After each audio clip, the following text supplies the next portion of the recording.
uratan gurlan. Manusia nanti digiring di padang mahsyar dalam keadaan tanpa alas kaki, telanjang bulat, tidak dihitan dan bercucuran keringat. Dia seksi Bapak Ibu, dia tidak menutup auratnya. Ini kisah nyata.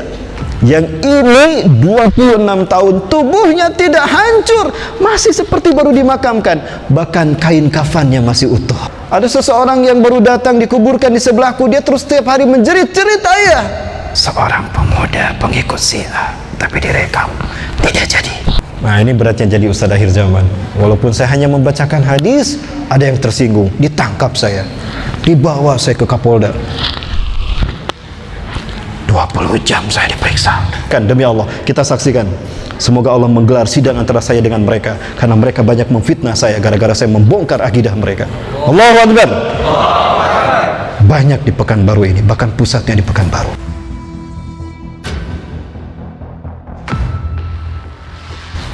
Tidak kata yang saya ucapkan pertama kali pada kesempatan kali ini yang pantas untuk terucap dari lisan ini, melainkan syukur kita, puji kita pada Allah Subhanahu wa taala. Karena Allah Azza wa Jalla telah menetapkan kita hadir pada kesempatan malam hari ini. Saya tidak pernah menyangka kalau malam ini pun saya ada di sini. Ini merupakan sebuah karunia dari Allah, berupa takdir yang indah bagi kita. Saya bukan saudara senasab para Allah sekalian, tetapi Allah pertemukan di majelis ini karena saudara dalam seiman dan seislam kita. Maka kita bersyukur atas pertemuan ini. Mudah-mudahan haflah ini merupakan haflah yang berkah dari Allah Subhanahu wa taala, menjadi satu wasilah bagi kita untuk mendapatkan ampunan dan keutamaan. Kenapa demikian? Karena Rasulullah SAW mengatakan, ya, melangkahkan kaki kita ke masjid ini, kata Rasulullah, "Ma min 'abdin yakhruju min baitihi la yukhrijuhu ila shalah." Ya. Ila baitin min buyutillah fa kana khutuwatuhu ihdahuma khutas anhu khatayah wa ihdahuma turfa'u darajatah.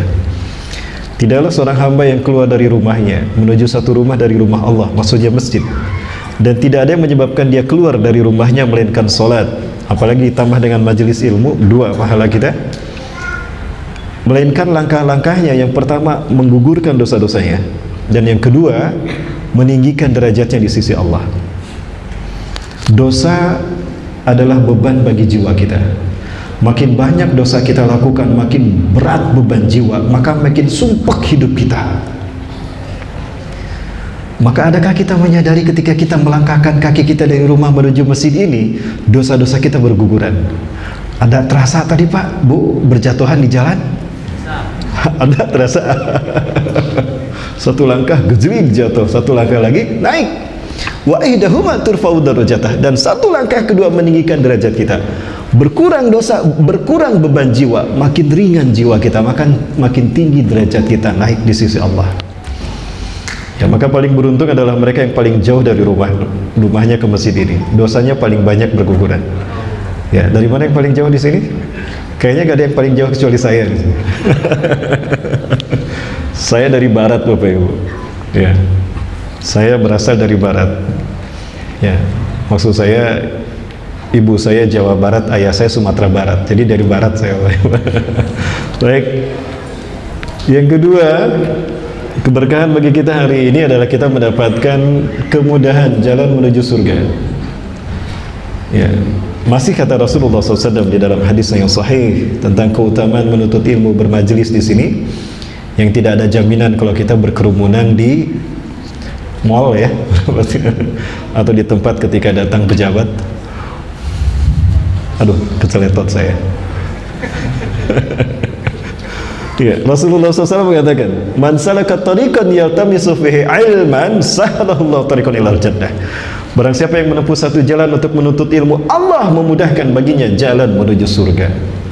Subhanallah. Maka saya doakan Bapak Ibu yang hadir di majelis ini, Allah mudahkan jalannya masing-masing menuju surganya. Amin ya rabbal alamin. Ya. Ibu mau masuk surga, Bu? Yang jawab sedikit ini, berarti peminatnya sedikit. Ada yang semangat pengen banget. Punya apa, Bu? Mau masuk surga? Bu, mau masuk surga tanpa hisab atau mau mampir dulu ke neraka, Bu? Langsung, Bu ya. VIP, Bu, atau VVIP, Bu ya. Bu, mau saya kasih tahu nggak, Bu? jalan untuk masuk surga tanpa hisab, Bu? Mau? Nah, kok yang jawab satu orang nih, peminatnya sendirian. Bu, masih ada, Bu? Bu, suara saya jelas, Bu? Wajah saya jelas, Bu? Alhamdulillah. Bu, kalau saya kasih tahu jalan masuk surga tanpa hisab untuk ibu-ibu, ibu-ibu mau mengamalkan gak, Bu? Sedikit yang berminat ya, Pak DKM. Kalau saya kasih tahu mau diamalkan gak, Bu?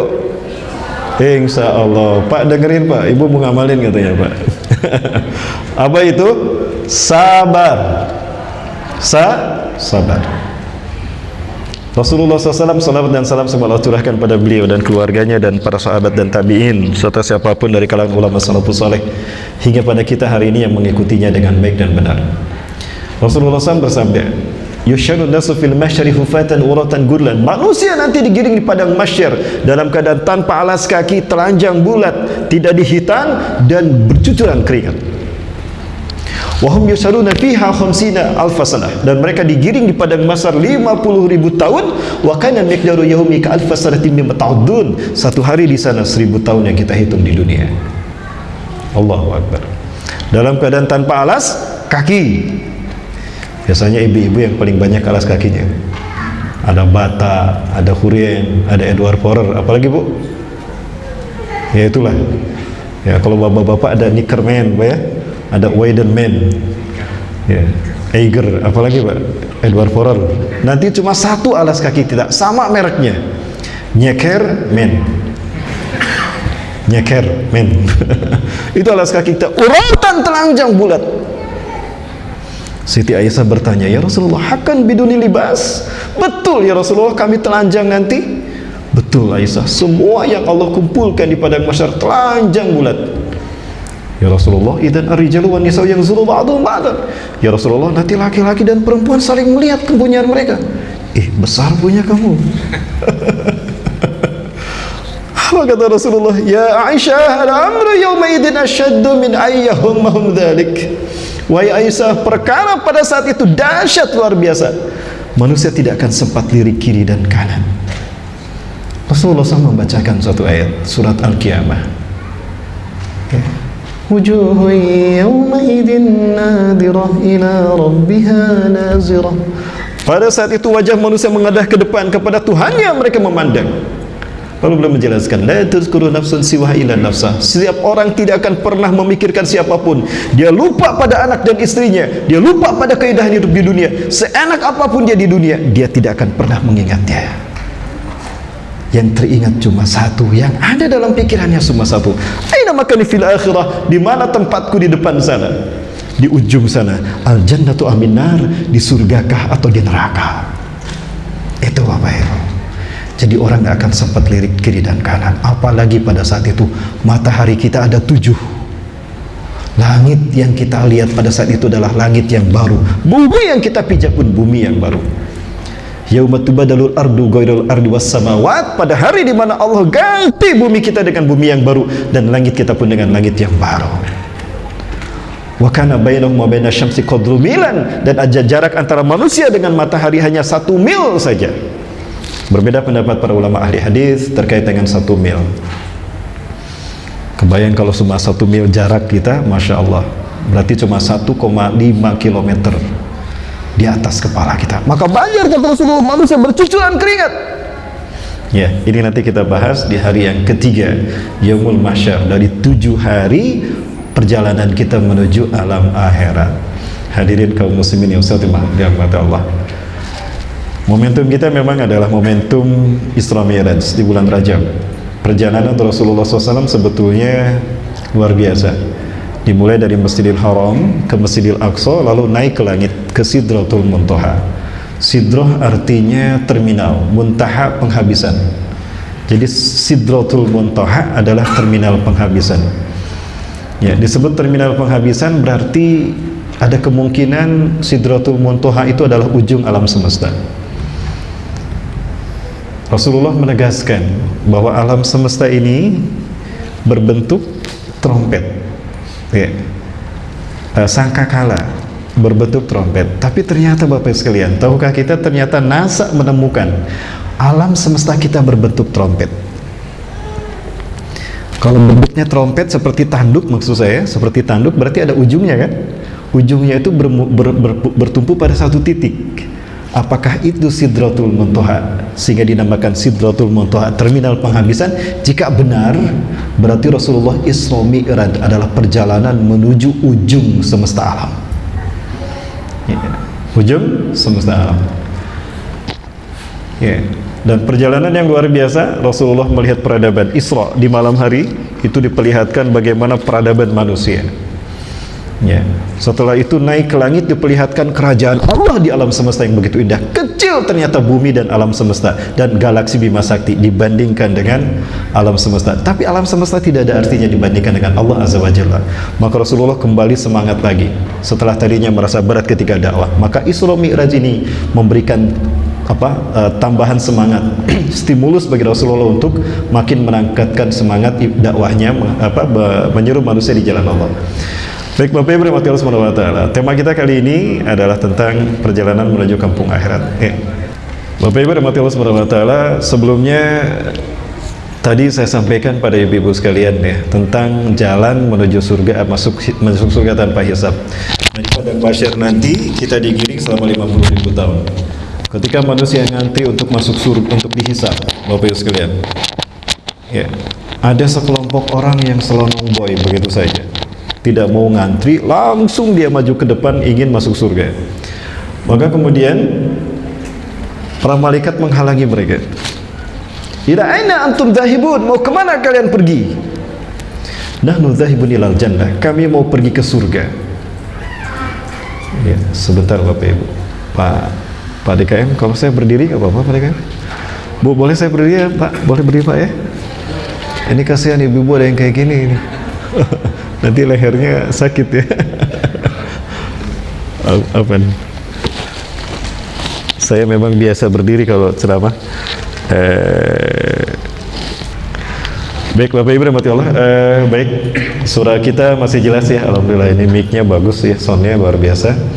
Ya, dan katanya saya orang pertama yang memakai ini dalam kejadian. Alhamdulillah, mudah-mudahan berkah ya Pak DKM ya. Nah, giliran Pak DKM di belakang ini Pak, nanti ada film Pak. Nggak kelihatan. Baik, ada sekelompok orang yang mereka ingin masuk surga tanpa hisab begitu saja. Maka dihalangi oleh para malaikat dan malaikat berkata, ila aina antum dhahibun? Mau kemana kalian pergi? Mereka mengatakan, nahu dhahibun ilal jannah. Nahnu nabhasu an jannatina ya malaikatullah. Kami ingin pergi ke surga, kami ingin menagih surga kami. Loh, fima kuntum, emang kalian siapa? Mau masuk surga begitu saja tanpa hisab? Lihat orang lain ribuan tahun mereka ngantri untuk dihisab, apalagi untuk masuk surga. Apa kalian tidak lihat di dinding ada tulisan tidak boleh nyelek, dimohon antri, balik lagi sana. Tidak ya malaikat Allah, kami ingin mencari surga kami. Fima kuntum, emang kalian siapa? Maka apa jawaban mereka?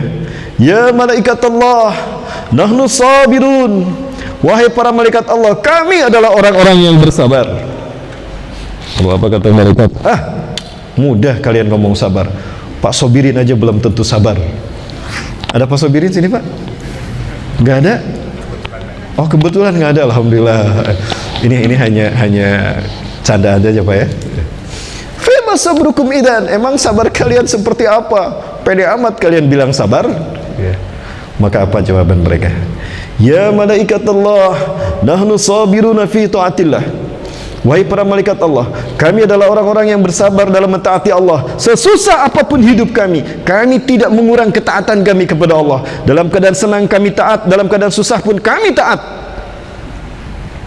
Wa nahnu sabiruna an ma'siyatillah, dan kami adalah orang-orang yang bersabar dalam menahan diri untuk tidak melakukan maksiat. Sesulit apapun hidup kami di masa ini, kami tidak pernah mengurangi ketaatan kami dan kami tidak tergiur dengan maksiat.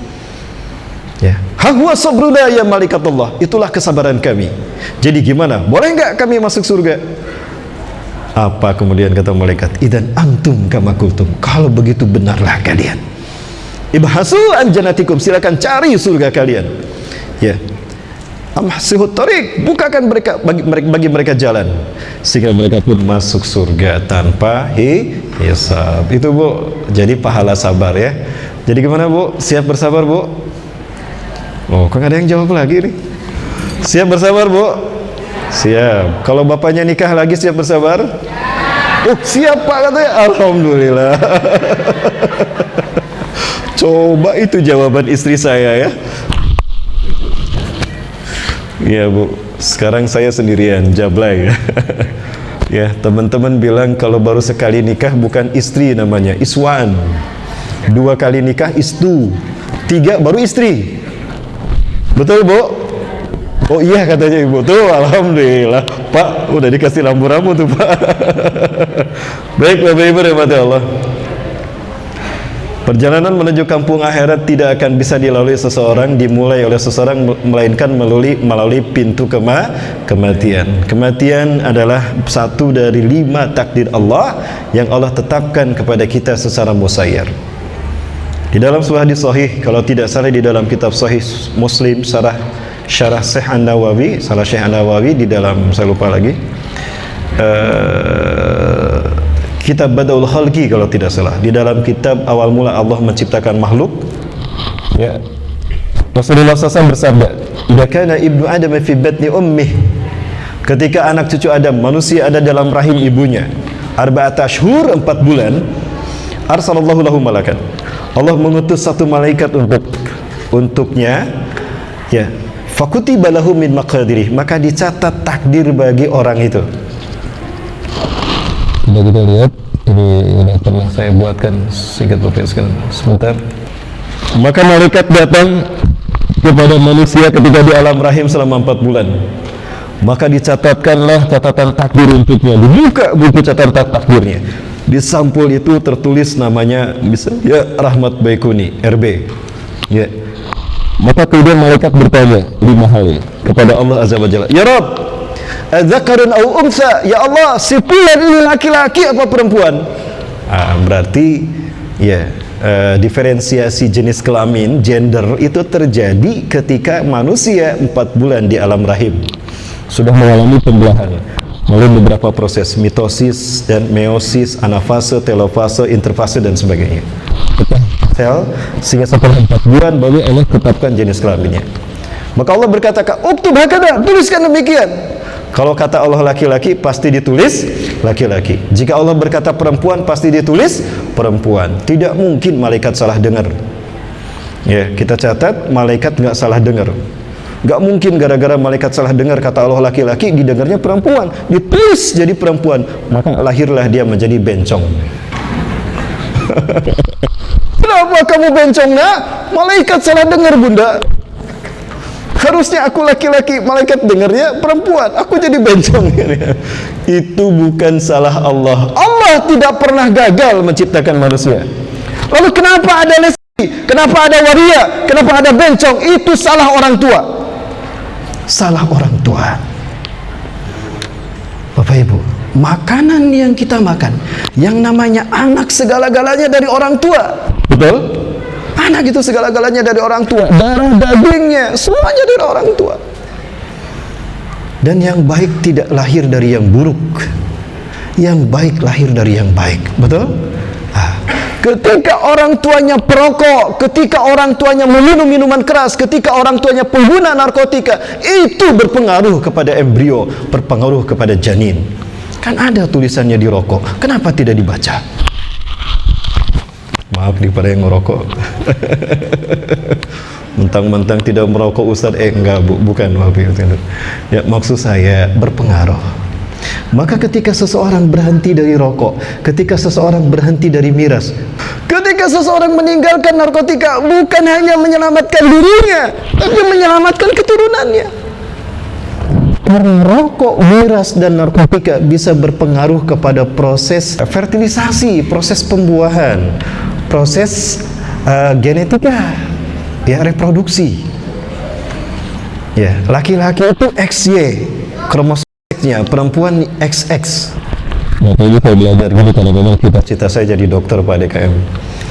Saya daftar ke kedokteran di Bandung, universitas favorit, tapi tidak diterima. Ya, tidak ada universitas yang menerima saya menjadi dokter.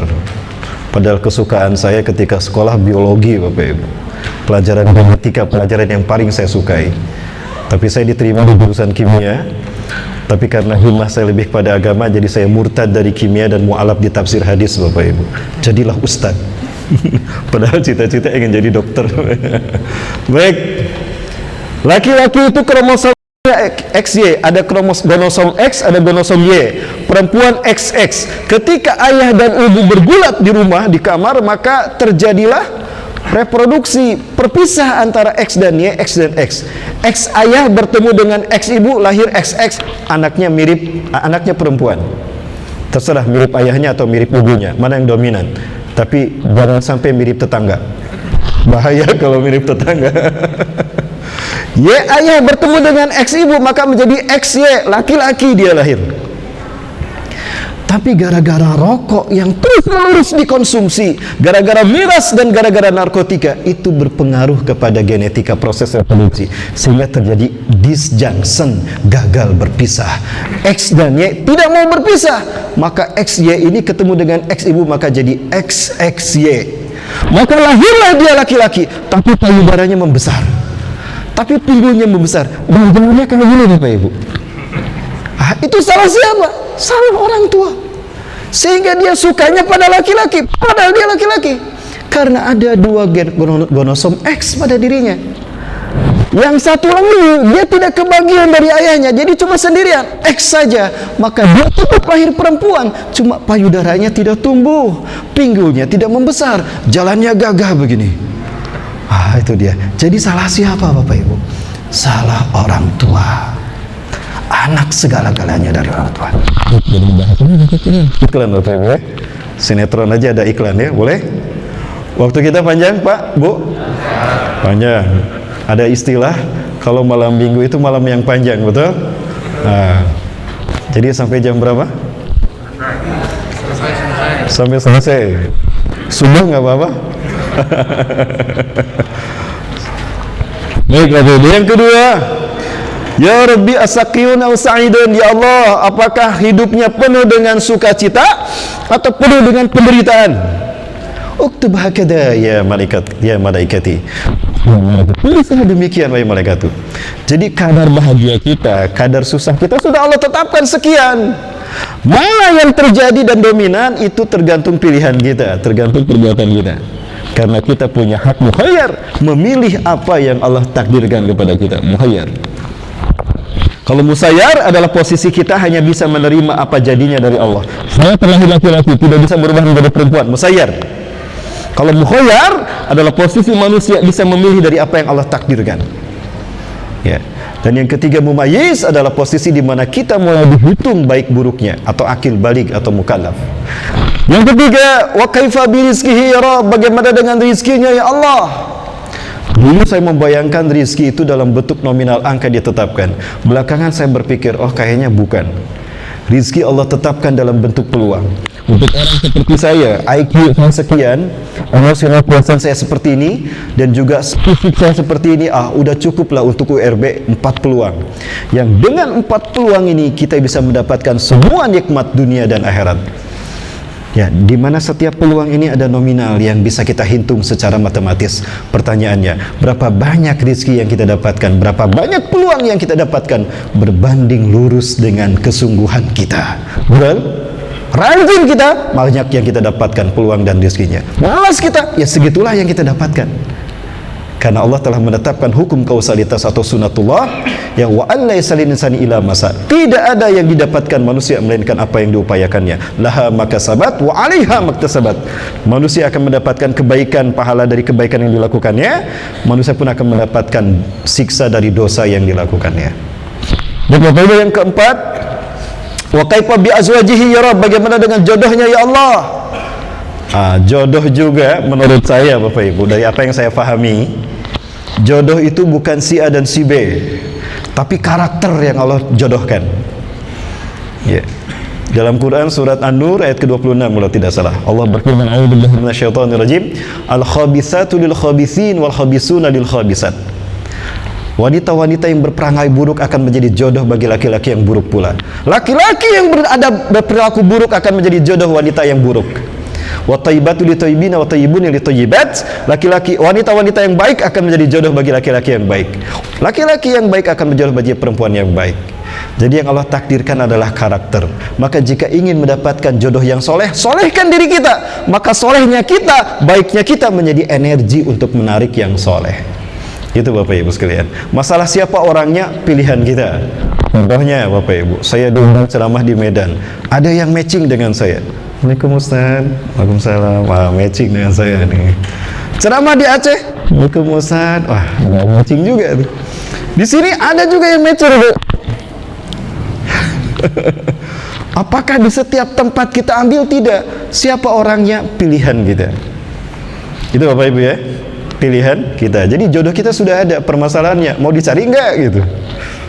Itu Bapak Ibu. Kemudian yang ketiga, yang keempat, wa kaifa bi ajalihi ya Rabb, bagaimana dengan ajalnya ya Allah? Terkait dengan ajal Bapak Ibu, kematian, detiknya, menitnya, jamnya, harinya, minggunya, tahunnya sudah Allah catat. La yastakhiruna sa'atan wa la yastaqdimun. Manusia tidak bisa menangguhkan dan memajukannya. Salat adalah parameter benar tidaknya syahadat kita, sehingga salat menjadi rukun Islam yang kedua. Karena salat adalah parameter benar tidaknya syahadat kita. Ya, setahu saya salat itu dijelaskan Quran hadisnya oleh 4 madhab. Betul? Ada madhab Maliki, ada madhab Syafi'i, ada madhab Hanafi dan Hambali. Tapi yakinilah, ketika kita masuk di rumah Allah, Allah melindungi kita. Zahada fi sabilillah fahuwa fi dhimmatillah. Barang siapa yang keluar di jalan Allah, Allah melindunginya. Jika Allah melindungi kita, ada yang bisa membahayakan kita? Itu keyakinan yang harus kita tumbuhkan. Itu rububiyah Bapak Ibu. Baik Bapak Ibu rahmati Allah. Nah, ketika manusia menjalani takdir, ada saat di mana manusia melampaui batas. Allah tidak diam. Maka Allah menetapkan sesuatu putusan ketika kita menjalani takdir. Maka putusan Allah ketika manusia menjalani takdir itu namanya qada. Nah, jadi yang berubah bukan takdir tapi qada. Itu yang berubah. Jadi qada ini terjadi terus, bisa berubah. Keputusan Allah ketika makhluk menjalani takdir. Tenggelamnya Fir'aun di Laut Merah, qada, pilihan dia. Kematian kita musyayyar.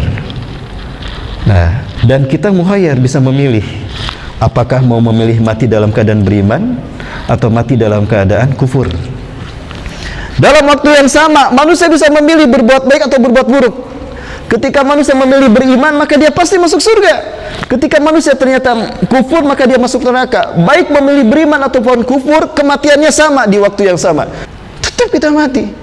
Jatuhnya Sriwijaya Air itu bukan penyebab kematian mereka, tapi jalan kematian mereka. Andaikan mereka tidak numpang Sriwijaya Air, tetap mereka mati di waktu yang sama. Betul? Ini tauhid rububiyah. Ini iman kita kepada qada dan qadar.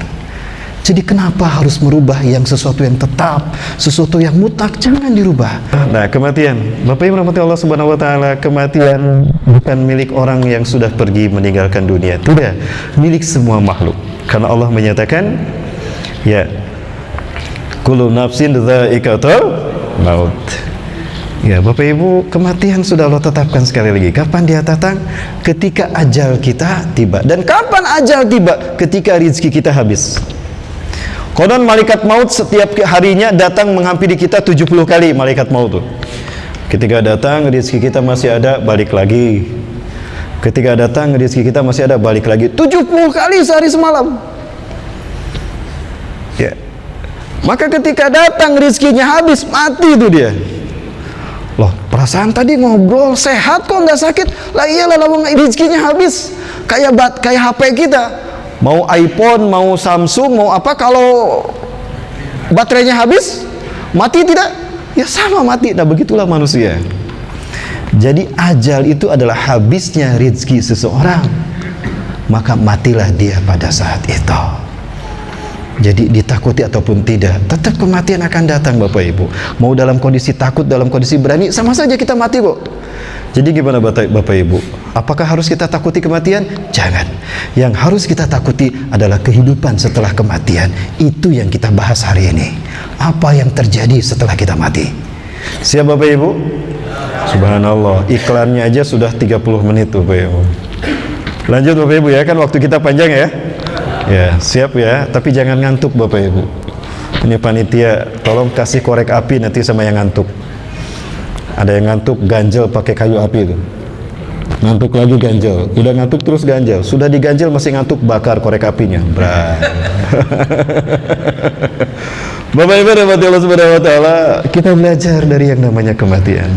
Ini bukan tentang orang lain, tapi tentang kita Bapak Ibu, karena kita pun pasti akan mati.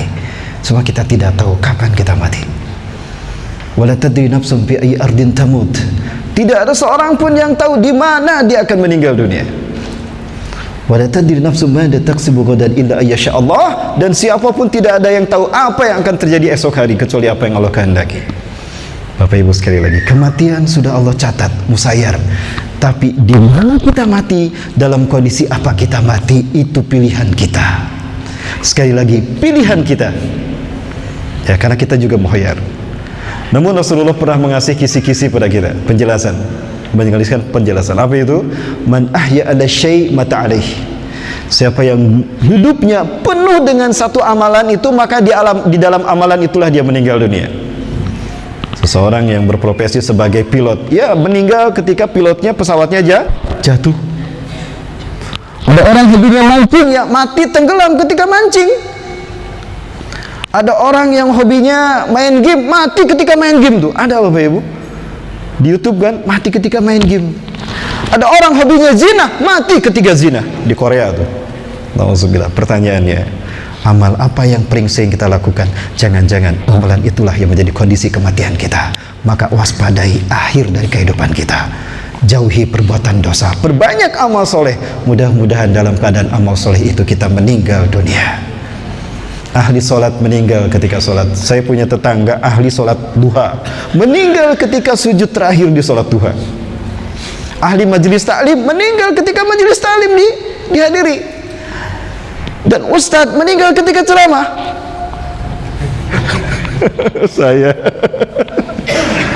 Saya sudah meminta kepada Allah agar saya tidak mati di Indonesia Bapak, tapi saya mati di Palestina Bapak. Kenapa demikian? Saya tergiur dengan hadis Rasulullah SAW. Sebaik-baik manusia imannya di muka bumi di akhir zaman adalah mereka yang berjuang dengan harta dan jiwa mereka sampai mati di bumi para nabi dan rasul Palestina. Itulah kenapa kami datang memberikan tahu Palestina. Nanti kita bahas Palestina Bapak Ibu. Boleh Bapak Ibu? Lanjut Bapak Ibu? Lanjut. Masih lama waktunya? Alhamdulillah. Boleh. Ya, siap, ada air. Minum insyaallah. Baik Bapak Ibu rahmatullahi wa taala. Sampai mana tadi? Sampai mati. Selesai dong. Baik. Ketika orang yang beriman meninggal dunia, ketika orang yang beriman meninggal dunia Bapak Ibu, malaikat maut Israil datang membawa kain kafan. Kain kafan yang diambil dari surga yang akan menjadi tempat kembalinya, dari pakaiannya nanti di surga. Malaikat itu juga membawa 2 kendi, di mana kendi yang pertama berisi air dari surga yang akan memandikan ruhnya. Yang kedua berisi wewangian surga yang bernama Hanut. Hanut itu wewangian surga. Maka kemudian malaikat maut ini akan mencabut nyawanya dengan sangat halus, seperti kita mengambil selai rambut dari tumpukan tepung. Halus ya, ser gitu ya, bahasa Sundana ngageleser. Apa bahasa Riau-nya Pak? Bahasa Pekanbarunya Pak? Halus gitu, mulus gitu. Setelah dicabut nyawanya, kemudian malaikat itu membungkusnya dengan kain kafan, memandikannya, menyimpannya di pangkuannya, lalu disiram dari ujung rambut sampai ujung kaki dengan air yang dia ambil dari surga yang menjadi tempat kembalinya. Setelah disiram, kemudian disiram dengan wewangian hanut tadi, sehingga terasa harum, tercium harum arwahnya. Lalu ditutup dengan kain kafan seperti kita mengkafani jenazah. Selesai demikian, kemudian pergi ke langit. Ketika sampai di pintu langit pertama, malaikat ini berkata, Assalamualaikum iftahil bab. Assalamualaikum, buka pintu langit ini. Man hada? Ana Israel, saya Israel. Waman ma'aka ya fulan, waman ma'aka ya Israel. Siapa yang bersamamu wahai Israel? Maka disebutkanlah sebaik-baik namanya ketika di dunia, karena dia orang yang beriman. Oh, ini arwahnya, ruhnya Ustadz Rahmat Baikuni. Amin. Kok yang nggak ada yang aminin ini? Cuma satu Ustadz aja ngaminin saya. Bu, diaminin dong, Bu. Alhamdulillah, terima kasih Bapak Ibu. Mati bahadar ruh, betapa harumnya ruh orang ini. Liman hadaruh ya malak. Ruh siapa ini malaikat? Oh, ini ruhnya orang soleh, dia ahli ibadah, fulan bin fulan. Intazir qalilan ya malaikat Allah, atamata qalilan ma'ah.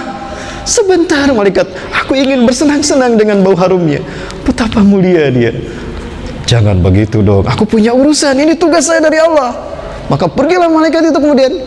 Setiap langit begitu hingga sampai dia menghadap Allah.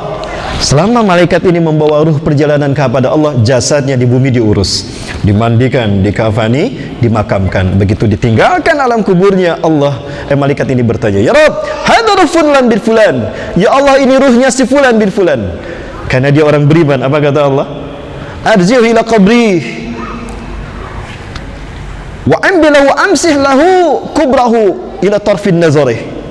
Kembalikan dia ke jasadnya. Sekali lagi Bapak Ibu, roh dikembalikan ke jasad ketika dikubur. Ruang kubur akan berubah bagi orang yang mengalami kematian, tapi tidak menurut nalar kita. Nalar kita mungkin hanya 1x2 ya, tapi berubah sebetulnya. Saya berkali-kali menggali kuburan. Dulu saya takut ketika masih kecil, remaja, ketika kuliah. Qadarullah ketika saya mesantren dulu sambil kuliah, di samping madrasah kami, di samping asrama kami itu kuburan. Saya memberanikan diri untuk menguburkan.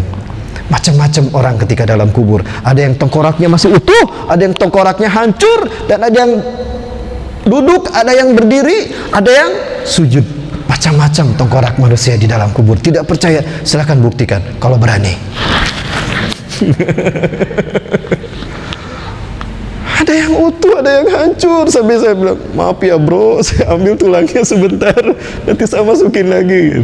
Allahu Akbar Bapak Ibu.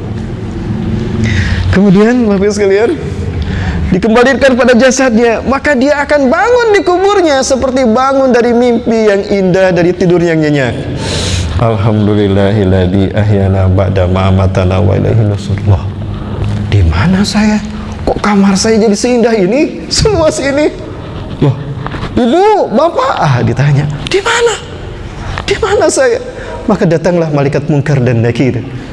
Salamun liman tabi'al huda. Keselamatan dan aman sejahtera bagi para pengikut hidayah dan petunjuk dari Allah Subhanahu wa taala. Man antuma, siapa kalian berdua? Ana munkar wa hadha nakir. Saya Ipin dan ini Upin. Itu versi anak-anak. Ya mohon maaf Bapak Ibu, biar nggak tegang. Ini materinya menakutkan ya Bapak Ibu sekalian. Memang takut kita membahas tentang kematian. Saya juga takut. Makanya saya sampaikan ini biar kita sama-sama rasa takut ya. Nggak mau takut sendirian saya. Mending takut bareng-bareng. Siap? Lanjut. Bu, lanjut Bu. Bertahan sampai subuh Bu. Siap. Saya tagih sampai subuh ya. Janji nggak ada yang muntaber. Apa muntaber? Mundur tanpa berita, tiba-tiba hilang aja. Lanjut. Ajib soalana ya Abdullah, jawab pertanyaan kami ya hamba Allah. Man rabbuka, siapa Tuhanmu? Ada bukunya saya di hotel tapi tidak saya bawa. Ada buku bagus Bapak Ibu, Tarbiyah Ruhiyah karya Dr. Abdullah Nasir Ulwan. Petunjuk praktis untuk mencapai derajat takwa, dijelaskan perjalanan kita menuju alam roh. Luar biasa. Atau buku Manajemen Kematian karya dosen saya, Khozin Abu Fakih LC, Ustadz, beliau dosen saya. Beliau membeli buku bagus tuh. Judulnya Manajemen Kematian bagi mereka yang ingin mati mulia. Luar biasa Bapak Ibu. Nah, ajib soalana ya Abdullah, jawab pertanyaan kami hai hamba Allah. Man rabbuka, siapa Tuhanmu fulan? Rabbi Allah, Tuhanku Allah. Walaysa rabban ghairuh, tidak ada Tuhan selain Allah. Tentu saja Allah, Tuhanku Allah. Sadaqta ya fulan, benar kau fulan, kata nakir tuh.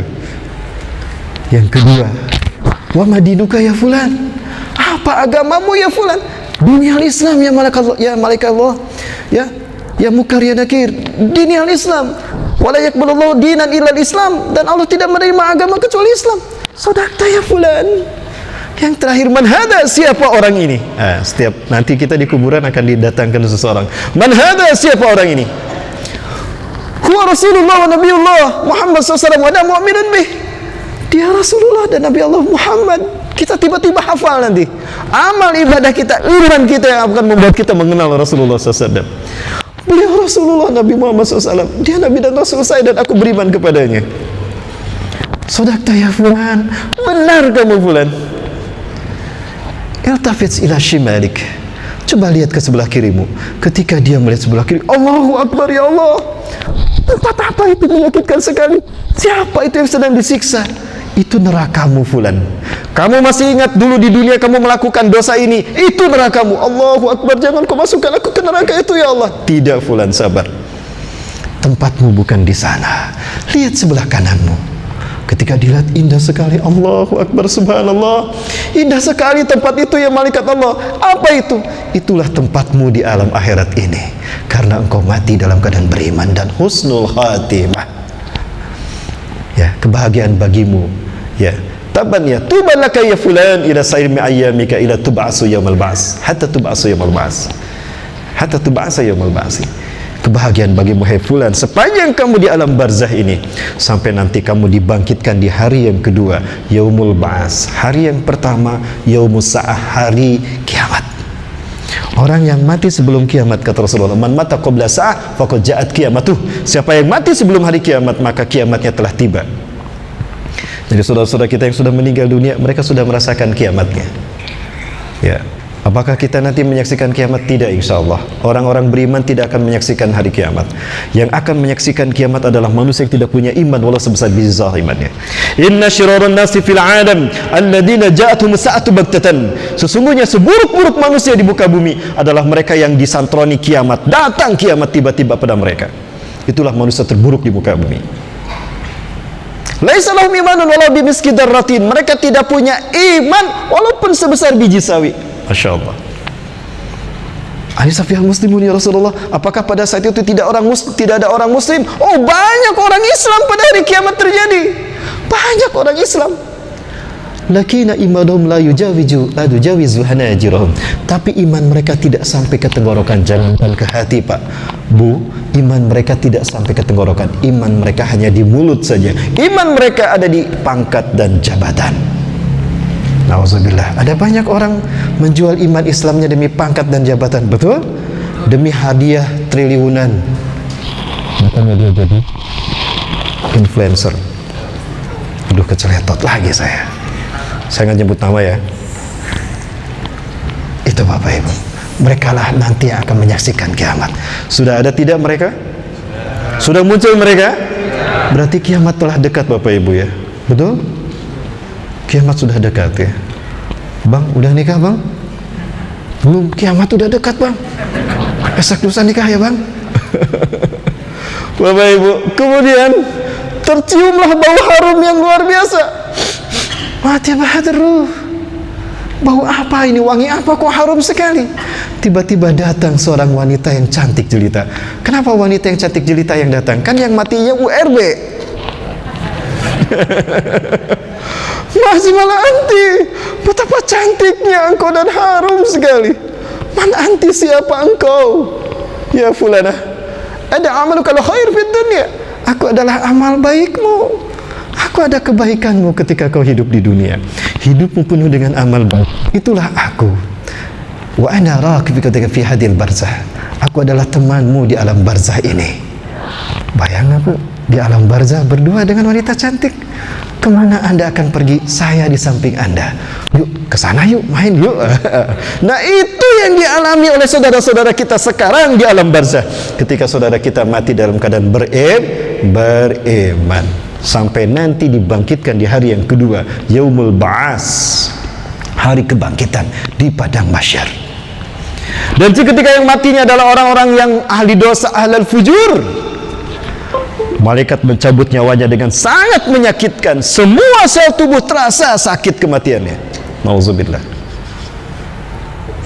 Kenapa demikian? demikian? Karena orang kafir mereka benci kematian, mereka takut kematian. Hati-hati Bapak Ibu, makin takut kita dengan kematian, makin cinta seseorang pada dunia, makin sakit kematiannya. Tidak percaya? Silakan buktikan. Ustaz, terima kasih Ustaz, itu dapat WA saya Pak. Ustaz, terima kasih Ustaz. Dulu Ustaz bilang, makin ikhlas kita dengan kematian, makin tulus kita menghadap Allah, makin mudah kematian kita, tidak menyakitkan. Ustaz, saya merasakan kematian, saya tidak menyakitkan. Ustaz, terima kasih Ustaz sudah memberitahu saya. Siapa ini yang kirim WA dari alam barzah? Dapat WA saya dari alam barzah Pak. Testimoni. Ya, jadi Bapak Ibu jangan takut dengan kematian. Kita takut tidak takut, tetap kita akan mati. Jadi harus siap Bapak Ibu. Siap menghadapi kematian Bapak Ibu sekalian? Siap tidak siap kita akan mati. Maka Anda memang siap, berpahala. Ya. Sudah siap untuk menghadapi kematian Bapak Ibu? Siap Bapak Ibu mati duluan, saya belakangan? Atau saya belakangan Bapak Ibu duluan? Sama saja.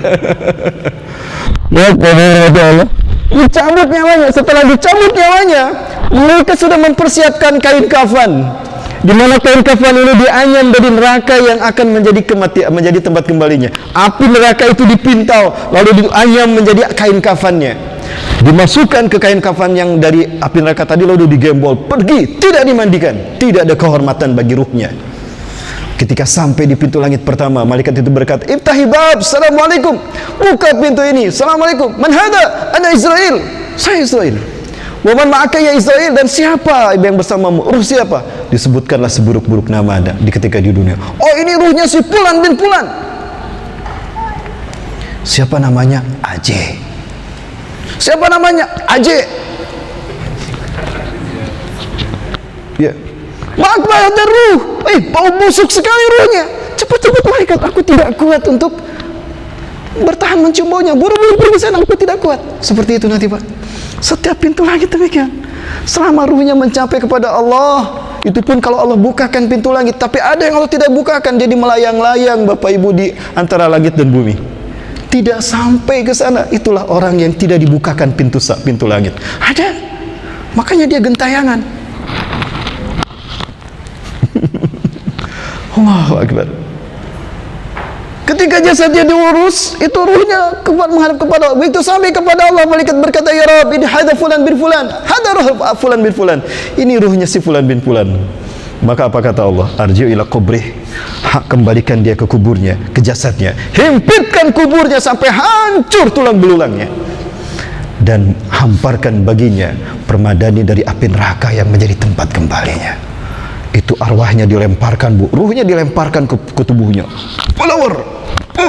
Maka dia bangun di kuburnya seperti bangun dari mimpi buruk. Di mana aku? Lama sekali. Di mana aku? Gelisah dia. Maka datang mungkar dan nakir. Laisa marhaban liman halal fujur lil asi ila rabbah, li asi rabbahu. Tidak ada selamat datang bagi mereka yang maksiat kepada Tuhannya, kepada ahli dosa. Ya, tidak ada selamat datang. Man antuma, siapa kalian berdua? Aku mungkar dan ini nakir. Ngomongnya menakutkan. Ya, ajib soalana ya fulan, jawab pertanyaan kami. Man rabbuka, siapa Tuhanmu? Karena dia kafir, dia tidak beriman kepada Allah, maka dia tidak bisa menjawab. La adri man rabbi, la tas'ali an rabbi. Aku tidak tahu siapa Tuhanku, jangan kau tanya siapa Tuhanku. Rasakan ini, hai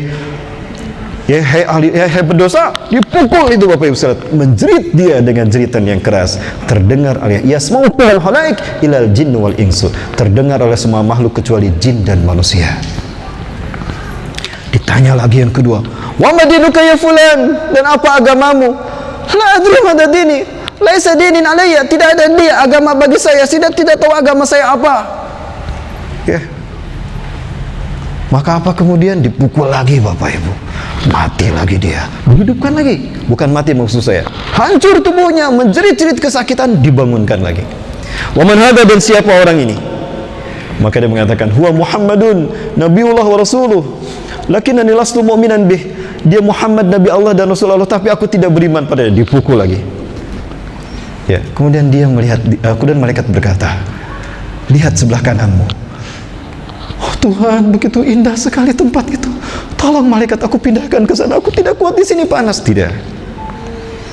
Dulu kamu pernah berbuat baik, itu tempat kembalimu. Mati dalam penuh dengan dosa, kamu menipu daya dan zalim kepada manusia. Tuh tempat kembalimu sebelah kirimu, neraka. Pergilah malaikat itu. Maka dia bergetar-getar, jantungnya berdetak dengan cepat, ketakutan demi ketakutan yang dia rasakan di saat itu. Maka tiba-tiba tercium bau busuk dari seseorang yang datang, buruk rupa, bau busuk. Siapa kamu? Ma'akbada ruhaka warihuka. Siapa kamu? Begitu bau busuk dan buruk rupamu. Aku keburukanmu ketika di dunia, dan akulah temanmu di alam barzah ini. Pergi kamu, pergi. Lari dia, dikejar sama amal buruknya. Begitulah dia, Pak, selamanya di alam barzah sampai nanti dibangkitkan di yaumul ba'ats. Na'udzubillah, subhanallah. Itu alam barzah. Kita semua akan mengalaminya. Bapak Ibu, di alam barzah ini ada dua kejadian. Apa itu? Fitnah kubur itu ada, Bapak Ibu. Ya, fitnah kubur itu ada. Dan ada dua hal yang akan dialami manusia ketika di kuburnya. Namun sebelum saya bahas itu, Bapak Ibu, ini 7 hari yang akan dilalui oleh setiap manusia di alam kubur nanti.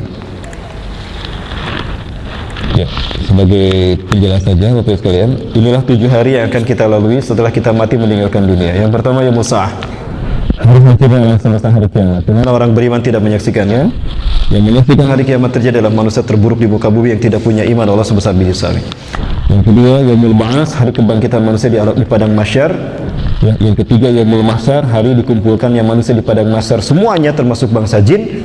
Dan nanti akan terlihat binatang hadapan mereka yang saling makan dan saling bunuh. Maka pada saat itu manusia berkata, ya laitani kuntu turaba, aduhai kiranya aku menjadi tanah. Kemudian hari yang keempat, yaumul hisab, hari diperhitungkannya amal kita, hari disidangnya amal perbuatan kita, dipisahkannya kebaikan dan keburukan kita. Yang kelima, yaumul mizan, setelah dipisahkan kebaikan dan keburukan di hari keempat, lalu ditimbang di hari yang kelima, yaumul mizan, ya, dengan penimbangan yang adil. Setelah ditimbang barulah masuk ke yaumul jaza, hari pembalasan. Di hari ke-6 inilah setiap manusia akan melintasi satu jembatan yang melintas dari ujung padang mahsyar sampai ke tepi halaman surga. Satu jembatan yang dinamakan titian surat. Melintas di atas, di bawahnya ada 7 komplek neraka. Ada neraka Wail, ada neraka Saqar, ada neraka Hawiyah, Hutomah, Sa'ir, Jahim, paling bawah Jahannam. Itu Bapak sekalian. Dan hari yang ke-7, yaumul akhir atau yaumul khulud. Disebut yaumul akhir karena tidak ada lagi hari sesudah itu. Itulah alam kekekalan. Atau disebut yaumul khulud karena kekal di hari itu. Siapa yang masuk surga dan masuk neraka kekal di hari itu. Allahu Akbar. Pertanyaannya, di mana kita nanti, Bapak Ibu? Baik, kita bahas satu-satu, Bapak Ibu. Mau kita bahas satu-satu? Tapi sebelum saya bahas satu-satu, mau lihat bagaimana alam barzah? Siap kita keliling alam barzah? Ini kisah nyata, Bapak Ibu. Kisah nyata. Mau dilihat? Mau yang mana dulu? Ada 2, Bapak Ibu sekalian. Ada nikmatul qabri, kelezatan kubur. Ini dialami oleh orang yang beriman. Dan ada ini ada ni'matul qabri pakai ain. Ni'mat pakai ain, kelezatan kubur. Ini bagi orang beriman. Yang kedua, niqmatul qabri pakai qaf. Niqmatul qabri, siksa kubur. Tapi di kita salah ucap. Gimana makanan ini? Oh, nikmat sekali. Oh, menyiksa sekali, itu artinya. Jadi jangan salah ucap. Oh, nikmat sekali. Nah, itu yang benar. Mau dilihat dua-duanya? Yang mana dulu? Siksa kubur apa kelezatan kubur? Siksa kubur. Wah, udah mantap Abang masalah nih. Baik. Tapi janji nggak akan merem. Nggak akan merem ya. Kalau merem saya selesai. Mudah-mudahan rahmati Allah Subhanahu wa taala. Ini adalah kisah nyata, tapi mohon maaf sekali lagi, saya memperlihatkan ini sebagai pelajaran buat kita. Saya tidak bermaksud menampakkan keburukan. Tidak. Ini pun diperlihatkan. Allah pernah memperlihatkan siksa kuburnya Abu Jahal kepada Rasulullah dan para sahabat. Tujuannya apa? Agar menjadi pelajaran buat kita. Ini kisah tentang seorang pemuda muslim, agamanya Islam tapi hancur agamanya, rusak agamanya. Dia sering meninggalkan sholat, tidak taat dan tidak patuh kepada kedua orang tuanya, dan dia meninggalkan sholat. Ini gambaran dia di kuburnya. Usianya 18 tahun, meninggal ketika usia 18 tahun. Jadi fitnah kubur itu ada. Mudah-mudahan ketika kita cerita ini menjadi kebaikan buatmu. Mudah-mudahan, ya. Gak apa-apa kita doakan, karena kita mendengar penjelasan dia muslim, tapi rusak agamanya. Nah ini nikmatul qabri. Bayangkan baru 3 jam dimakamkan, sudah seperti ini. Rambut berubah menjadi putih, kulit yang mulus berubah menjadi hitam lebam terbakar. Dan hati-hati, jangan bermain-main dengan keputusan Allah, kematian. Ini cerita nyata, seorang ustadzah cerita. Ketika itu suatu hari saya sedang periksa ke rumah sakit. Seperti biasa, kami ngantri untuk dipanggil ke ruang periksa. Setelah kami mendaftar, di tengah-tengah kami menunggu giliran untuk dipanggil, tiba-tiba datang seorang gadis cantik luar biasa. Dari ujung rambut sampai ujung kaki, semua orang tidak ada yang tidak melihatnya. Bahkan saya berkata, Masya Allah, Subhanallah, ini manusia apa bidadari? Siapapun mengatakan demikian. Bu, kayak malaikat ya? Iya betul ya, Masya Allah. Ma'ajmalah hiya, betapa cantiknya dia, dari ujung rambut sampai ujung kaki. Tapi sayang, dia seksi Bapak Ibu, dia tidak menutup auratnya. Ini kisah nyata. Orang-orang terpesona. Ternyata dia duduk di samping saya.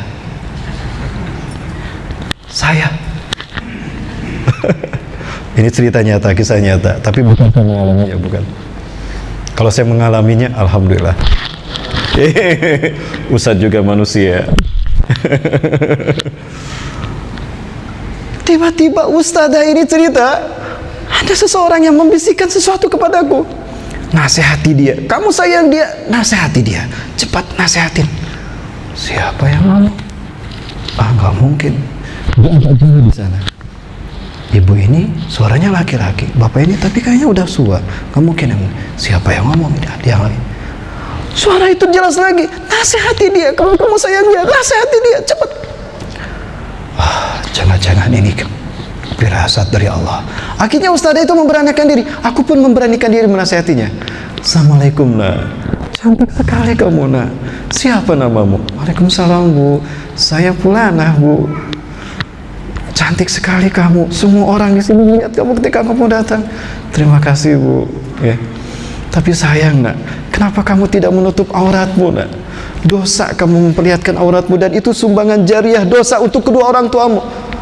Aduh ibu, kirain mau ngomong apa bu? Maaf ya bu, ini kan terserah saya. Ini badan saya. Saya mau berpakaian seperti apa, terserah saya dong bu. Bu, tuh yang sebelah ibu sudah masuk bu. Ayo bu, tunggu di sana. Silakan bu, itu urusan saya. Jangan campuri urusan saya bu. Mangga, silakan. Aduh, kirain gak akan ngomong gitu. Begitu duduk, bisikan itu makin kuat. Cepat, sebentar lagi waktunya habis. Nasihati dia. Waktu dia sebentar lagi. Makin kuat itu nasihat. Maka aku pun memberikan nasihat kepadanya. Tapi sebelum aku ngomong, dia sudah marah. Bu, mau apa lagi bu? Kenapa sih ibu ikut campur urusan saya? Tidak nak, ibu sayang sama kamu nak. Kamu cantik luar biasa. Boleh aku bertanya nak? Apa? Oh, malah sampai marah begitu. Andaikan malaikat maut nak datang menjemputmu, menghampirimu sekarang, apa yang kau katakan pada malaikat maut nak? Hati-hati Bapak Ibu, jangan bermain-main tentang hal ini. Maka apa kata dia? Nih, ibu pengen tahu jawaban saya kalau Israel datang ke sini? Hush, pergi kamu. Tuh, itu kata-kata saya. Silakan, tuh ibu udah dipanggil. Marah dia. Allahu Akbar, innalillahi. Orang-orang pun menggelengkan kepalanya, Bapak Ibu. Maka ustadzah ini pun masuk ke ruang periksa. Tidak lama keluar, tiba-tiba dia melihat di ruang tunggu orang berkerumun melihat ke bawah. Apa yang terjadi? Perempuan itu, gadis itu mati terkapar di bawah lantai. Panas tubuhnya, lama-lama berubah lebam seperti ini. Allahu Akbar. Itu Bapak Ibu, ini nikmatul qabri. Baru 3 jam dimakamkan sudah berubah tubuhnya. Artinya siksa kubur itu ada. Kita harus mengimaninya. Yang kedua, ni'matul qabri, kelezatan kubur, dan ini dialami oleh orang-orang beriman. Ini juga kisah nyata. Tapi ini yang lain, ini berbeda. Bayangkan 26 tahun dikubur. Tadi 3 jam. Secara biologis, secara ilmu medis, kedokteran dan biologis, secara ilmu biologi, tim jawaban biologi, tubuh seseorang tidak akan hancur kalau baru 3 jam. Yang ini 26 tahun tubuhnya tidak hancur, masih seperti baru dimakamkan, bahkan kain kafannya masih utuh. 26 tahun. Siapa? Orang yang soleh, seorang kiai, dan beliau guru ngaji. Ini muridnya aja udah nenek-nenek Bapak Ibu. Ya, singkat saja seperti itu. Nah, ini nikmatul qabri. Bayangkan 26 tahun dikubur tidak berubah. Bapak Ibu, ada orang yang baru sudah 2 tahun masih utuh Bapak Ibu. Ya, luar biasa. Dan dia hadir dalam mimpi ayahnya. Ini di Suriah. Anak kecil, anak remaja, dia penghafal Quran. Dia hadir dalam mimpi ayahnya. Ayah, tolong pindahkan aku dari kuburku ayah. Aku terganggu, aku tidak bisa tidur sekarang. Ada seseorang yang baru datang dikuburkan di sebelahku. Dia terus setiap hari menjerit-jerit, ayah, tolong pindahkan aku. Ayahnya mimpi begitu. Mungkin ini hanya mimpi saja. Tidur lagi ayahnya, mimpi lagi seperti itu. Hingga akhirnya dia menceritakan kepada ulama yang ada di sini di Suriah. Lalu digali kuburnya. Ternyata apa? 2 tahun dikubur, anak ini masih utuh, perempuan. Ternyata anak ini anak soleh. Dia hafal Quran 30 juz dan tidak pernah meninggalkan tahajud, berbakti pada kedua orang tuanya. Di sampingnya adalah tokoh Syiah. Allahu Akbar. Tokoh Syiah. Di Bandung terjadi, Pak. Seorang pemuda pengikut Syiah, tapi direkam, tidak jadi. Tidak jadi, ini sensitif. Tidak streaming? Tidak streaming ya? Tolong diedit. Seorang pemuda tokoh Syiah di Bandung. Dia berhadapan dengan kami setiap kali Asyura, Pak. Ya. Saya tidak sebutkan namanya. Dia mati tuh. Dulu ada di kumpulan pemuda hijrah. Tiba-tiba kita tahu kalau dia ternyata taqiyah. Dia tokoh Syiah. Pemuda. Qadarullah dia mati. Tidak lama setelah dia hijrah. Dalam arti ikut-ikutan dengan para pemuda hijrah. Tapi dia tetap Syiah. Dikuburkanlah di samping neneknya. Apa yang terjadi? Neneknya hadir di mimpi ibunya.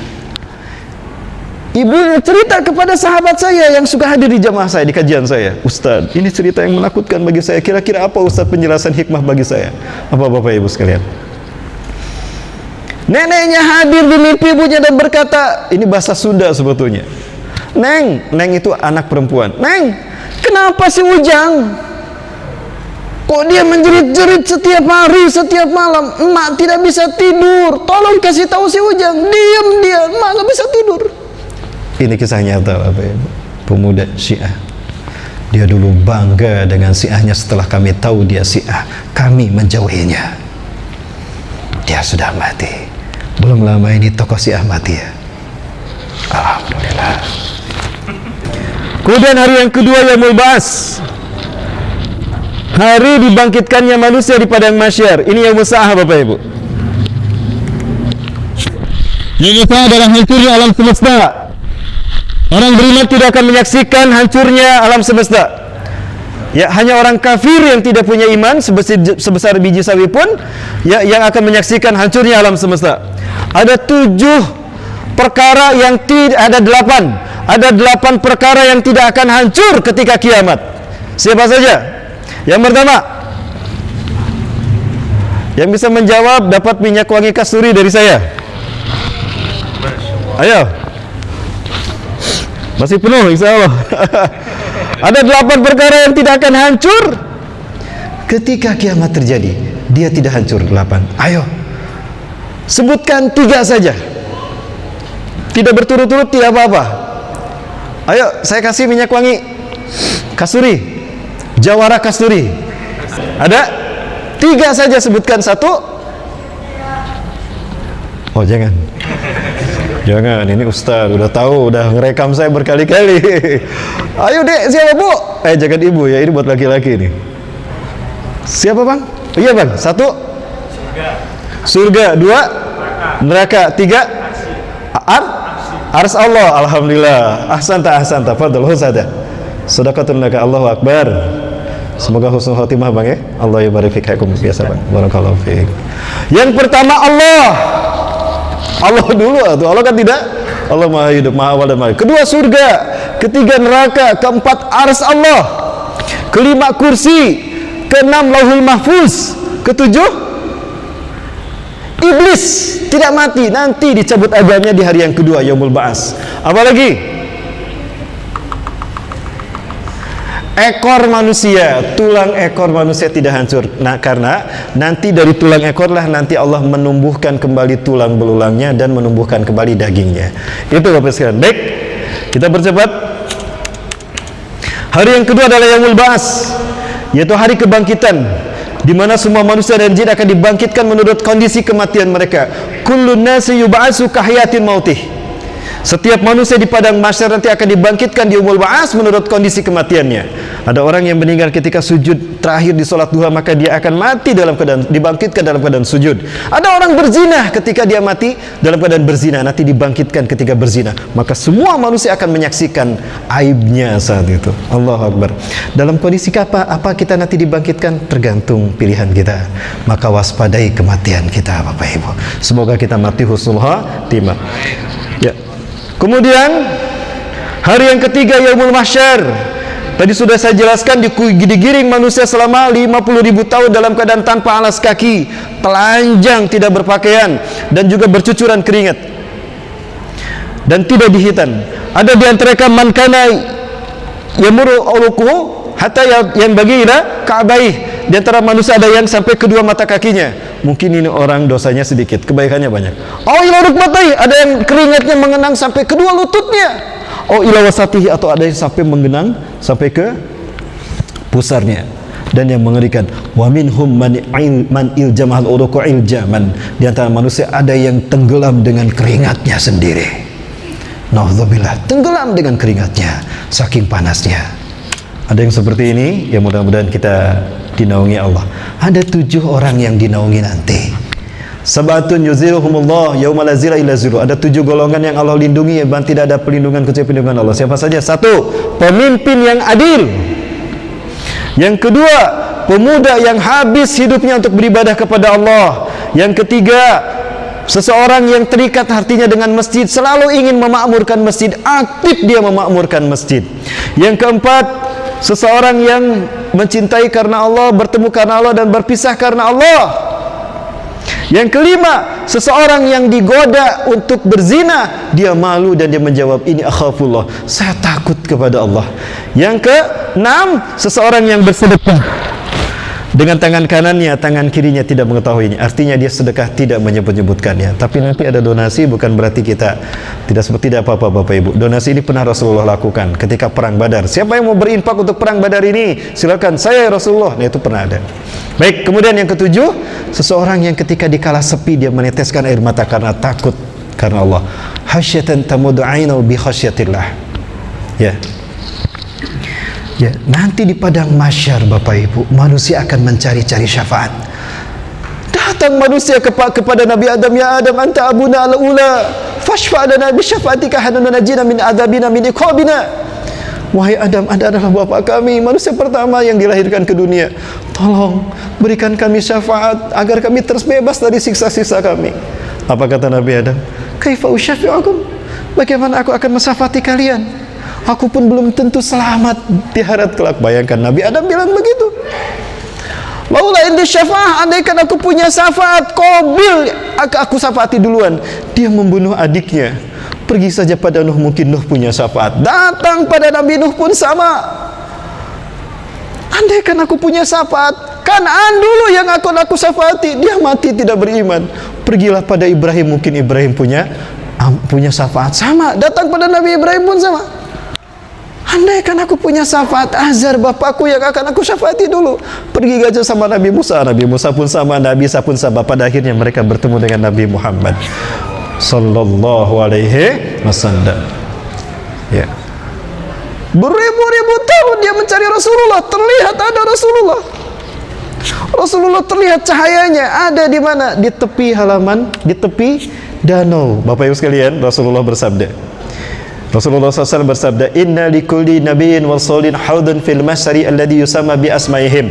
Sesungguhnya bagi para nabi dan rasul punya telaga masing-masing yang diberi nama dengan nama mereka. Ada haudu Adam, haudu Nuh, haudu Ibrahim, dan haudu Muhammad SAW. Ada telaga Adam, telaga Ibrahim. Haud, telaga. Ana faradtukum alal haud. Aku akan mendahului kalian di telaga ini, di telagaku nanti di padang mahsyar. Wa innakum satariduna, sungguh kalian akan sampai ke telagaku.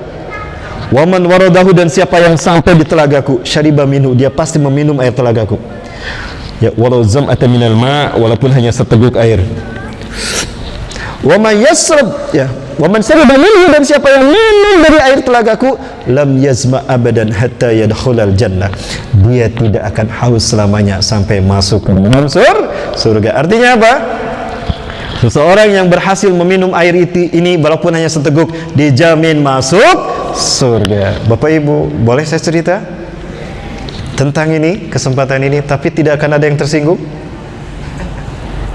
Nah, ini beratnya jadi ustadz akhir zaman. Walaupun saya hanya membacakan hadis, ada yang tersinggung, ditangkap saya, dibawa saya ke Kapolda. 20 jam saya diperiksa. Kenapa? Tersinggung. Ini beratnya jadi ustadz akhir zaman, Bapak Ibu. Maka jangan panggil saya ustadz akhir zaman, saya ustadz akhir bulan sekarang.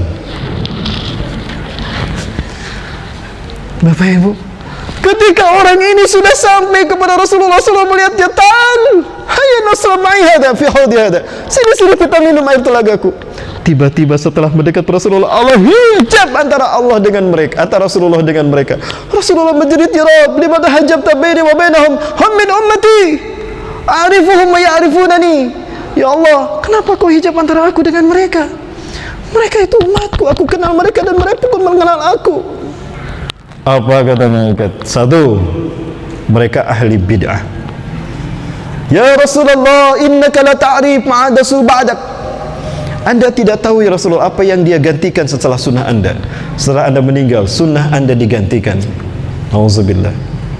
Yang kedua, orang yang salah menyikapi pemimpin. Nah, ini yang berat nih. Gimana? Pakai speaker? Pakai speaker? Nggak akan ada yang tersinggung. Ada kapolsek di sana. Ada polsek di sana, gimana Pak DKM? Jangan pakai mic. Nanti saya nggak pulang. Tidak pakai mic Bapak Ibu ya. Ya. Tapi cuma sebentar Pak DKM. Bapak Ibu, ini nasihat buat kita hari ini. Kita sama di seluruh dunia diuji dengan fitnah yang satu ini. Fitnah kepemimpinan. Ala inna satakunu ba'di umara. Ingatlah, sepeninggalku akan banyak pemimpin di tengah-tengah kalian. Akan banyak pemimpin di tengah-tengah kalian. Man saddaqahum bikadzibihim, barang siapa yang membenarkan kebohongannya, wa anahum ala zulmihim, dan menolong kebijakannya. Sudah jelas pemimpinnya berkata bohong, dibenarkan. Sudah jelas kebijakannya zalim, ditolong karena pengen naik pangkat, pengen dapat jabatan, atau pengen dapat uang 90 miliar.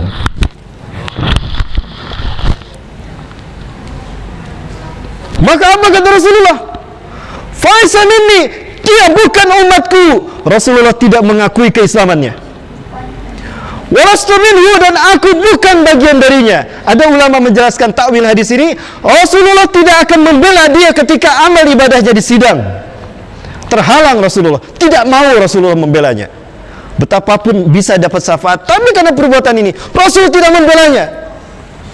Dan pemimpin yang dibelanya pun Allahok, apa Allahok? Melongok gini.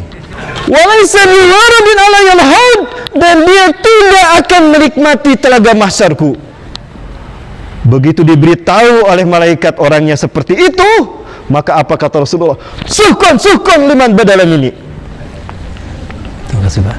Jauhkan malaikat, jauhkan orang yang seperti itu dariku. Diseret jauh dari dia. Pertanyaannya, adakah pemimpin yang dia bela di dunia menyelamatkannya? Hati-hati Bapak Ibu, lebih baik kita kehilangan dunia daripada kita kehilangan surga akhirat. Betul? Tentukan pilihan kita sekarang. Allahu Akbar. Hari yang keempat, Yaumul Hisab. Di hari inilah Allah akan mengsidang amal perbuatan kita.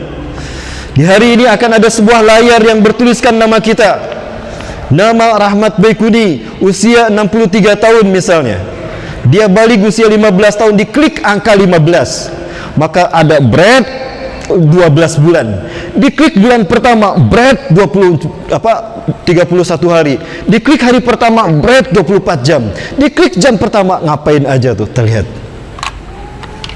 Ini Al-Quran menjelaskan. فَمَنْ يَأْمَلْ مِثْقَالَ ذَرَّةٍ خَيْرًا يَرَهُ وَمَنْ يَأْمَلْ مِثْقَالَ ذَرَّةٍ شَرًّا يَرَهُ. Siapa yang berbuat baik saat itu, walaupun hanya sebesar biji sawi, dia pasti melihat kebaikannya. Dan siapa yang beramal buruk, walaupun sebesar biji sawi, dia pun akan menyaksikannya. Di saat Allah memperlihatkan kebaikannya, aduhai senangnya aku, terima kasih Allah. Di saat dia melakukan keburukan, aduhai kiranya aku menjadi tanah, ada akhirnya aku tidak hidup, dan sebagainya. Bapak Ibu, setelah diperlihatkan kebaikan dan keburukannya, dipisahkan kebaikan dan keburukannya, lalu disidang satu-satu. Tapi sebelum disidang, akan didatangkan saksi dulu bagi kita. Surat Al-Isra ayat 71. A'udzubillahi minasyaitonirrajim. Yauma nad'u kulla unasin biimamihim faman utiya kitabahu biyaminihi faulaika yaqra'una kitabahum wa la yuzlamuna fatila. Pada hari di mana kami panggil setiap manusia dengan pemimpin mereka. Imam, kalimatnya imam artinya satu orang pemimpin, tidak banyak pemimpin. Pertanyaannya, ketika pemimpin itu didatangkan, baru dibuka catatan amalnya. Artinya di sidangnya kita, amal perbuatan kita setelah pemimpin kita didatangkan. Pertanyaan saya, siapakah pemimpin yang akan dihadirkan ketika catatan amal kita dihisab di sidang? Presiden? Menteri Agama, Ketua MUI, Pak DKM? Bukan Bapak Ibu, tapi pemimpin yang kita angkat karena Allah dan Rasul, berdasarkan sunnah Rasulullah SAW. Alaikum bisunnati wa sunnati khulafai rasyidin al-mahdiyyin. Jangankan cara memilih pemimpin, masuk WC saja diatur dalam Islam, betul? Apalagi memilih pemimpin yang menentukan selamat tidaknya kita di akhirat. Masuk saja diatur. Mana mungkin tidak diatur masalah memilih pemimpin. Hati-hati, banyak ustadz yang ceramah, dia mencampur adukan antara hak dan batil. Fitnah yang dia katakan, demi Allah. Kita saksikan. Semoga Allah menggelar sidang antara saya dengan mereka, karena mereka banyak memfitnah saya gara-gara saya membongkar akidah mereka. Allahu Akbar. Banyak di Pekanbaru ini, bahkan pusatnya di Pekanbaru. Gak apa-apa Pak DKM, biar kedengaran. Mudah-mudahan mereka dengar. Bapak Ibu, lanjut. Udah jam 10:30. Oh iya, sampai subuh ya. Enggak Bapak Ibu, saya tidak lama lagi, insya Allah sehat ya. Tapi ini baru hari keempat, nanti saya percepat Bapak Ibu. Sebetulnya banyak hal-hal yang saya lewat tadi. Saya melewatkan orang yang ketika mati Bapak Ibu. Ada dua gambaran orang ketika matinya, tapi ceritanya panjang. Subhanallah, nanti sahabat kita buka kembali ya. Ada jilid 2, insyaallah di jam tayang berikut ini bersama saya. Catat tanggal mainnya. Sampai mana tadi? Oh ya, mulia siapa nanti? Ya, Bapak Ibu, Islam itu komprehensif, mengatur semua urusan hidup kita, karena Islam dirancang untuk menjadi aturan hidup kita. Baik Pak. Ya, masuk WC aja diatur dalam Islam ya. Masuk WC kaki apa? Keluar kaki? Ada doanya tidak? Masuk masjid kaki? Keluar masjid kaki? Ada doanya? Masuk TPS kaki? Dua-duanya. Itu jadi vampir ya. Banyak vampir yang nyoblos. Pantes dunia maya pun ikut nyoblos, jadi menang. Bapak Ibu, memilih pemimpin ini ada aturannya dalam Islam. Alaikum bisunnati wa sunnati khulafai rasyidin al-mahdiyyin. Wajib kamu mengikuti sunnahku dan sunnah khulafai rasyidin al-mahdiyyin. Jadi bukan hanya sunnah Rasulullah yang wajib kita ikuti, sunnah Abu Bakar, Umar, Utsman, Ali. Salah satunya sunnah mereka diangkat menjadi pemimpin. Apakah ada gambar foto Abu Bakar nomor 1, Umar nomor 2, Utsman nomor 3, Ali nomor 4? Siapa yang saya coblos ya? Nggak kayak gitu kan?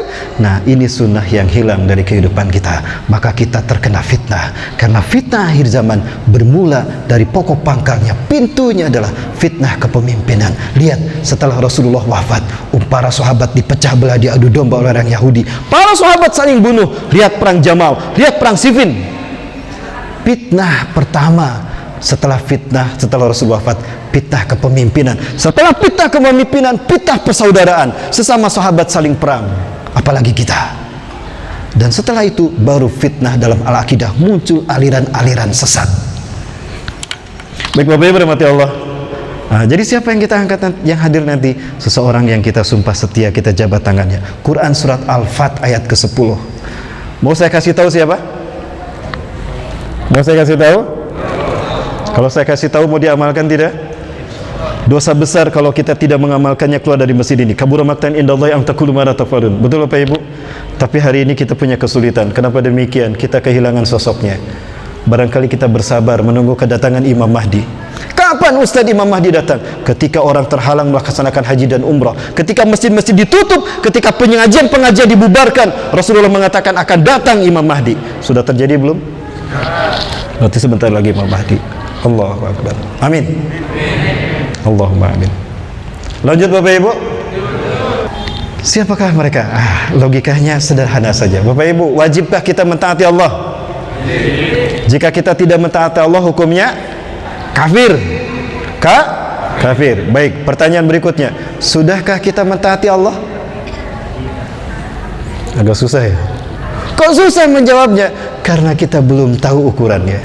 Quran surat An-Nisa ayat ke-80. Surat An-Nisa ayat ke-80 Bapak Ibu. A'udzubillahi minasyaitonir rajim. Man ata'ani faqad wa man yuti'ir rasula faqad ata'a Allah wa man tawalla fama arsalnaka 'alaihim hafiza. Barang siapa yang mentaati Rasulullah maka dia telah mentaati Allah. Barang siapa yang berpaling dari mentaati Rasulullah, maka kami tidak mengutus Muhammad untuk memelihara mereka. Ukuran taat kita kepada Allah adalah taat kepada Rasulullah. Ya, karena taat kita kepada Allah wajib ukurannya Rasulullah, maka taat pada Rasulullah wajib. Maka kafir orang yang tidak taat pada Rasulullah. Pertanyaan berikutnya, sudahkah kita taat pada Rasulullah SAW? Ya, apa ukurannya Pak? Sudah Ustadz, kapan ketemu Rasulullah? Para sahabat bisa diukur ketaatannya kan? Karena Rasulullah ada di tengah-tengah mereka. Betul? Sudah ada para sahabat tadi, Rasulullah ada di tengah-tengah mereka. Mudah diukur ketaatannya. Sekarang bagi kita, Allah gaib, Rasulullah tidak ada. Lalu apa ukurannya? Jangan ngarang Bapak Ibu. Kembalikan pada Quran dan Sunnah. Karena perintah ini datang dari Quran dan Sunnah. An-Nisa 59. Ya ayyuhalladzina amanu atiiullaha wa atiiur rasulahu wa ulil amri minkum. Hai orang-orang beriman, taatlah kamu kepada Allah, Rasul dan pemimpin di antara kita. Bapak Ibu sebentar. Yang diseru siapa? Orang beriman. Bukan orang yang tidak beriman ikutan, enggak. Kalau pemilu campur aduk kan semuanya ikut, betul? Itu bukan sunnah kita. Dan bukan itu yang dimaksudkan. Yang dipanggil orang beriman, hai orang-orang beriman, taat pada Allah, Rasul dan pemimpin di antara kamu yang beriman. Dia beriman dan diangkat berdasarkan Quran dan Sunnah. Itu nanti yang akan menjadi saksi kita di saat amal ibadah kita di sidang di hari yang keempat. Demi Allah, tolong, sudah saya sampaikan, jangan saya hisab di hadapan Allah. Jangan pertanyakan pada saya Bapak Ibu. Sudah saya sampaikan Bapak Ibu ya. Tapi nampaknya memang kita harus menunggu sekarang. Ketika tidak ada ulama lah yang harus kita ikuti. Ulama yang mana? Ulama yang lurus, bukan ulama yang garis miring. Maka bedakan penyebutannya. Kalau ulama yang lurus, ulama. Kalau ulama yang garis miring, lama. U-nya panjang, lama nyebutnya. Baik, itu hari yang keempat. Kita percepat hari yang keenam, hari yang kelima. Setelah dihisab, dicatat, disidang. Setelah disidang maksud saya, dipisahkan kebaikan dan keburukannya, baru ditimbang di yaumul mizan. Bapak Ibu, di hari ini penimbangannya adil. Ada satu amalan yang mizan tidak kuasa menimbangnya. Amalan apa itu? Mau saya kasih tahu? Kita baca sama-sama. Ya, kita sama-sama Bapak Ibu baca. Subhanallah wa bihamdihi subhanallahil azim, subhanallah wa bihamdihi subhanallahil azim, subhanallah wa bihamdihi subhanallahil azim. Itu dia. Kalimatani khafifatani alal lisan, sakilatani fil mizan, wa habibatani alal rahman. Ada dua kalimat mudah diucapkan, berat timbangannya di mizan, dicintai Allah yang Maha Rahman. Nah, kalimat itu. Siapa yang mengucapkan ini dengan ikhlas, penuh pemahaman karena Allah, ikhlas karena Allah, Allah tanamkan satu pohon kurma di surganya. Satu kali. Nah, barusan kita 3 kali, nanti ada 3 pohon kurma nunggu kita. Amin. Batangnya terbuat dari yakut, kata Rasulullah, perhiasan yang muham. Wa ihnuhu min adhab, rantingnya dari emas. Wa tamruhu, dan kurmanya ahalla minan asari wa abyada minal labani, lebih manis dari susu dan lebih putih dari susu dan lebih manis dari madu. Itu pohon kurma. Satu kali kita mengucapkan ya. Mau tambah lagi? Tambah lagi sama-sama 3 kali lagi. Subhanallah wa bihamdihi subhanallahil azim, subhanallah wa bihamdihi subhanallahil azim, subhanallah wa bihamdihi subhanallahil azim. Ya malaikat Allah, betapa indah ini pohon kurma berlapis-lapis. Kalau kita di atas pohon sawit sekarang yang kita lihat, di sana nanti pohon kurma, Pak. Amin. Siapa yang menanam ini? Indah sekali. Anda, Tuanku. Oh, saya baru masuk. Enggak, Anda menanamnya ketika di dunia. Caranya gimana? Bukankah Anda suka berzikir ini? Nah, itu Bapak, insyaallah ya. Baik, maka rajinlah berzikir. Baik, kemudian kita percepat Bapak Ibu. Hari yang ke-6 Yaumul Jaza. Hari di mana manusia akan dibalas kebaikan dan keburukannya. Di mana pada hari ini semua manusia melintas di titian sirat. Ini Bapak Ibu, saya memahaminya, jika saya salah mohon diluruskan. Tidak rambut dibelah 7, susah tuh Bapak Ibu ya. Jangankan dilintas, dilihat pun gak kelihatan rambut dibelah 7, betul? Itu maksudnya tingkat kesusahannya. Saking susahnya, seperti rambut dibelah 7. Maksudnya kalimat sepertinya jangan dibuang. Wa minhum may yamur alaika lamil basar. Di antara manusia ada yang melintas seperti kedipan mata, di absen, pulang, hadir satu kedip dia sudah ada di tepi halaman surga. Au kalbarki, atau seperti petir, URB hadir, dar. Amin. Makasih Ustaz. Seperti petir. Au karukubi hisanil jud, atau seperti naik kuda malam, sampai panjelang, Allahu Akbar, berhasil. Au karukubil jamal, atau seperti naik unta. Aduh, lama banget ini, masih jauh saja. Tapi sampai. Oh yamshi alal aqdam, atau jalan kaki Bapak Ibu. Ada orang yang hampir sampai ditangkap, dilemparkan ke dalam neraka. Nauzubillah. Siapa mereka? Tadi yang nasibnya sama ketika diusir dari telaga mahsyar.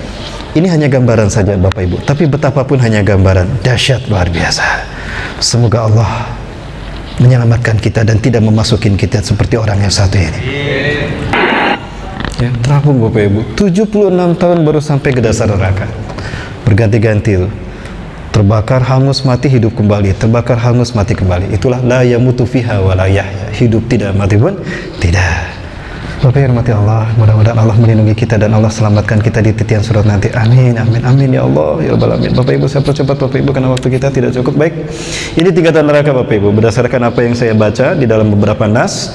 Yang pertama neraka wel bagi mereka yang salatnya. Yang kedua neraka sakor bagi muslim yang tidak salat. Yang ketiga neraka hawiyah bagi mereka yang suka mengumpi, ngomongin orang lain dan siapapun ya, nauzubillah. Kemudian neraka hutamah, di bawah neraka ada neraka sair, ada neraka jahim dan jahannam. Ya, itu Bapak Ibu sekalian. Baik, kemudian kita percepat. Ada jahannamiyun, ada orang yang masuk neraka kemudian dia diselamatkan dari neraka. Orang-orang menyebutnya jahannamiyun. Orang yang tadinya masuk neraka kemudian masuk surga, dia disebutnya jahannamiyun. Maka ahli surga menyebutnya, "Hei jahannamiyun, kemana aja? Kok kamu baru masuk surga? Bukankah kamu ahli ibadah?" "Ya bro, gua maksiat juga." Lalu dia mengadu kepada Allah, ya Allah, si fulan memanggil saya jahanamiyun, tolong ya Allah cabut sebutan itu, aku tidak ridho.